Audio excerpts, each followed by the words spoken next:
오늘은 한포진으로 20년 이상 고생하신 48세 여성분에 대한 이야기와 어릴 때부터 한포진이며 잦은 아토피로 고생한 10살 남자에 대한 이야기를 해드려 볼게요. 48세 여성분은 체격은 약간 통통하신 편이시고 서점에서 책 정리를 오랫동안 하셔서인지 늘 피곤하고 어깨가 아프신, 그러나 소화나 대변, 수면은 별 이상이 없는 분이세요. 이분은 다른 건 몰라도 오랜 한포진으로 손이 너무 가렵고 그렇게 자주 물집이 생기고 터지며 점점 딱딱하게 굳어지고 쫙쭉 갈라져 피가 나니 정말 이것만 고쳐지면 소원이 없겠다라고 하셨죠. 사실 그분의 남편분은 예전에 디스크로 거동이 힘들었던 걸 저희 약국에서 한약을 먹고 정상적인 생활을 하게 되셨었어요. 그래서 그 믿음으로 자신의 아내를 저에게 모시고 오신 거였죠. 자신을 고친 것처럼 와이프도 좀 고쳐달라고요. 여러분은 어떻게 생각되세요? 젊었을 때부터 진행된 20년 이상 끊임없이 반복되어 온 손의 만성적인 염증인 한포진을 한약으로는 고칠 수 있는 방법이 있을까요? 물론 이분도 그 오랜 세월 동안 여러 병원에서 약도 처방받아 드셔보시고 연고도 수없이 바꿔가며 써보셨다고 했어요. 하지만 모든 치료는 그때 잠깐 혹은 별 효과가 없이 끝나기 일쑤였고 그래서 병원 치료는 진작에 포기하셨다고요. 그럼 본격적으로 이분에게 한포진이 이렇게 오래 계속된 이유는 무엇인지, 그리고 어떤 원리로 치료할 수 있는지 동양의학적으로 설명드려 볼게요. 손에 땀이 많이 차는 사람이 한포진이 잘 생길 수 있다라는 건 쉽게 이해하실 수 있을 거예요. 하지만 이분은 손에 땀이 잘 차는 스타일이 아니세요. 차라리 손바닥은 상당히 건조한 편이시죠.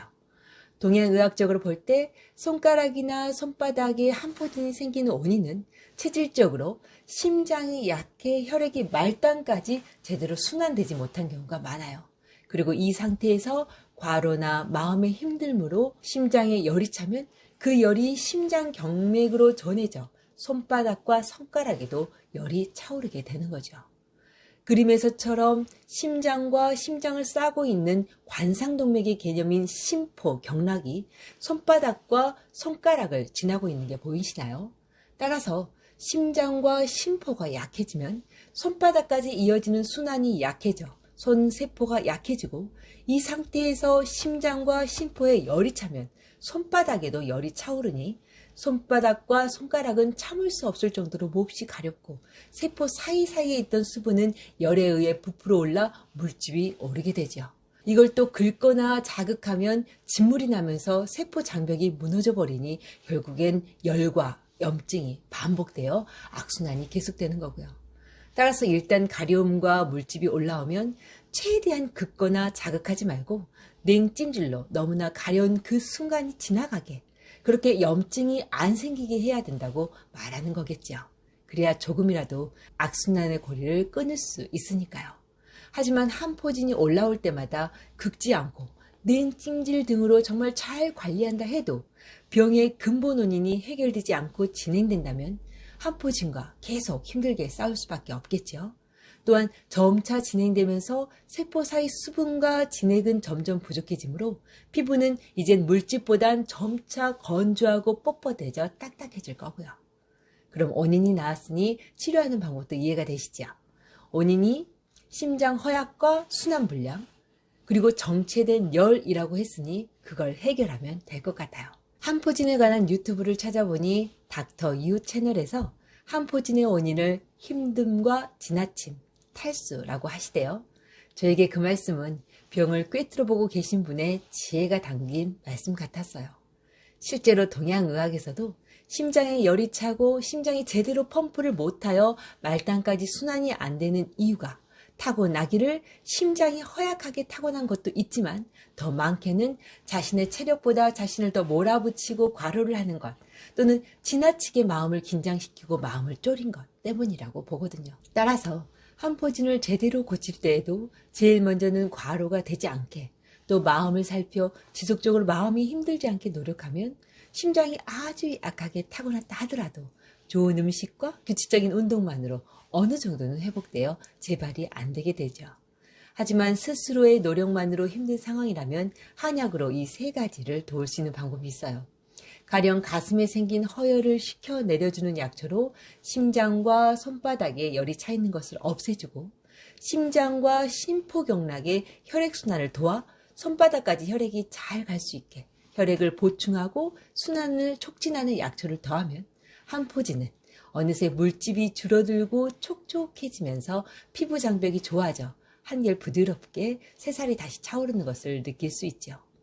물론 재발을 완전히 막기 위해선 타고난 심장과 심포를 상당히 강화시켜야 하므로 한포진이 상당히 나은 이후부터는 심장과 심포의 기능을 살리는데 총력을 기울여야 해요.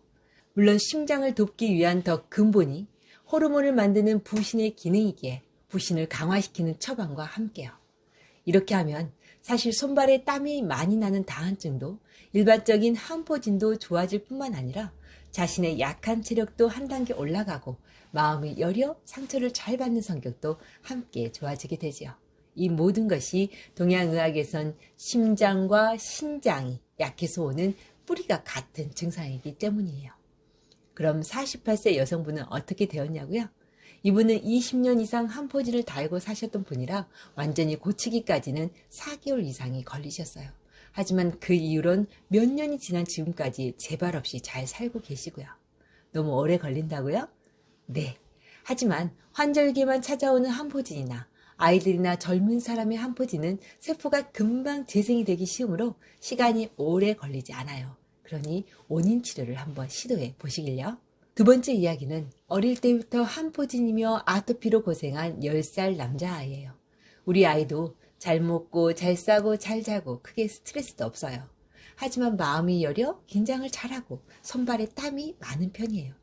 아이는 어릴 때부터 감기며 중이염, 아토피나 한포진을 달고 살았대요. 하지만 10살이 되어서는 감기나 중이염은 많이 줄고 한포진과 아토피는 지금도 간헐적으로 올라오죠. 아이 엄마는 아이가 면역이 너무 아직도 약한 것 같다고 걱정이 한가득이세요. 그래도 간헐적으로 피부가 그런 게 얼마나 다행이게요. 보통 아토피는 10살 정도면 더 심해져 온몸이 상처투성이에 태선화되어 단단해지기 일쑤거든요. 어쨌든 우리 아이와 상담하면서 저는 우리 아이 체질이 타고나기를 심장과 심포가 허약하게 타고난 걸로 보았어요. 심장이 약하니 말단까지 혈액이 제대로 순환이 안 되어 세포가 약해지고 심장이 약해 쉽게 과로가 되니 심장에도 손바닥에도 열이 쉽게 차고요. 여기에 새약기라도 되어 마음이 긴장되면 혈관은 더 수축되면서 손까지 순환은 더 안 되고 손바닥의 열은 더 가중되겠죠. 그러니 손발에 땀이 많이 난 다한증도 한포진도 봄에 더 심해질 수밖에요. 또 세포에 영향이 안 가면서 열만 차오르니 건조한 봄에 수분이 부족한 다른 세포는 아토피로 모습을 나타내겠죠. 결국 우리 아이의 만성적인 아토피나 한포진, 다한증은 뿌리가 같은 한 가지 병이었네요. 따라서 우리 아이의 치료 또한 손바닥까지 질 좋은 혈액이 잘 갈 수 있게 거기에 심장과 손바닥에 정체된 수분과 열을 살짝 완화시켜주고 아토피로 건조해진 세포를 위해 소량의 진액과 수분을 공급해주면 아토피도 한포진도 어느새 진정이 되고 새살이 차오르는 것을 금세 볼 수 있죠. 물론 간헐적으로 나타나는 경우엔 굉장히 빠르게, 지속적으로 계속 오랫동안 나타나는 경우엔 시간이 더 오래 걸리겠지만요. 그럼 이렇게 치료하면 허약한 심장이나 심포도 좋아지냐고요? 네, 사실 세포에 혈액과 진에 영향을 주는 약초들이 심장과 폐, 심포를 자양해주는 약초들이 대부분이거든요. 그럼 우리 아이는 어떻게 되었을까요? 이번엔 한약을 일주일씩 3번만 먹었는데도 한포진도 아토피도 쉽게 들어갔어요. 하지만 아이가 성장하는 과정에 심장과 심포를 강화시켜준 치료는 때때로 써야 하겠죠? 어떠세요? 생각보다 한약으로 한포진을 고치는 것이 시간이 정말 짧게 걸리기도 하고 혹은 정말 몇 달 이상 긴 싸움이 되기도 한다는 걸 이해하실 수 있으시겠지요. 하지만 이렇게 치료 기간이 짧거나 오래 걸리는 건 사실 한약이 아닌 자신이 가지고 있는 체력이나 혈액의 질, 그리고 또 얼마나 병이 오래되었는지와 스스로 재생하는 힘이 얼마나 있는지에 달려 있으므로 평소엔 건강한 음식과 심장을 제대로 움직이게 하는 규칙적인 운동, 그리고 혈관이 긴장되지 않게 마음을 편안하게 갖고 일상이 과로가 되지 않게 노력해 보시길요. 그리고 그렇게 노력했는데도 더 이상 진척이 없다면 거기에 한약이라는 약초로 부족한 부분을 채워보면 어떨까요? 오늘 저의 이야기가 만성적인 항포진으로 오랫동안 고생하신 분들께 그 근본 원인과 치료 원리를 이해하는 데 도움이 되었길 바라며 오늘도 복을 부르는 감사한 하루 보내세요. 그럼 다음 시간에 다시 만나요.